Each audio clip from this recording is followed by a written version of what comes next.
Across the borders, the Kenya Airways has been given a green light to expand its flying route past the New York City in the United States after signing a deal with the United States government in February 5th, 2020 that allowed Kenya Airways to access U.S. routes and American carriers to access the Kenyan market. Now, Fikol Kimutai with the details of that and more on the international scene.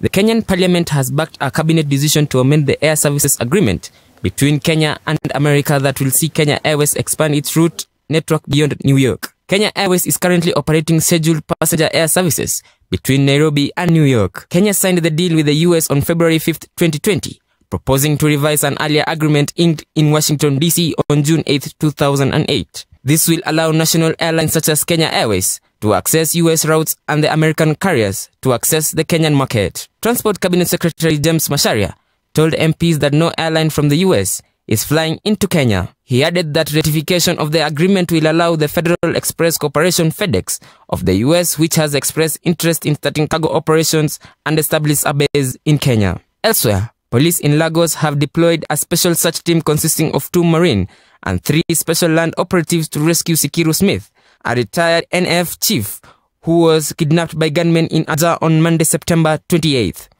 The team, according to police source, will be combing the waterways through which Smith was possibly whisked to the kidnappers' den.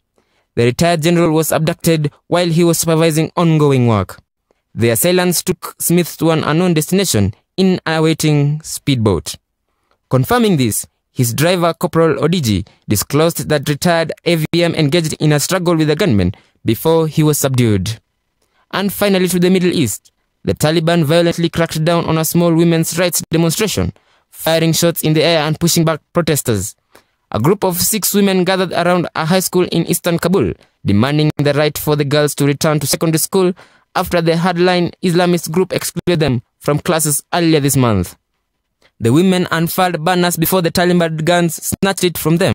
They pushed back the women protesters as they tried to continue the demonstration, leading to a foreign journalist being hit with a rifle and blocked from filming.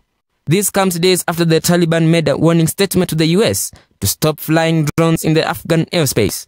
According to their statement on Twitter, the Taliban claimed that the US had violated all international rights and laws, as well as its commitment made to the Taliban in Doha, Qatar, with the operation of these drones in Afghanistan. Fikol Kimutai, Look Up TV, Nairobi.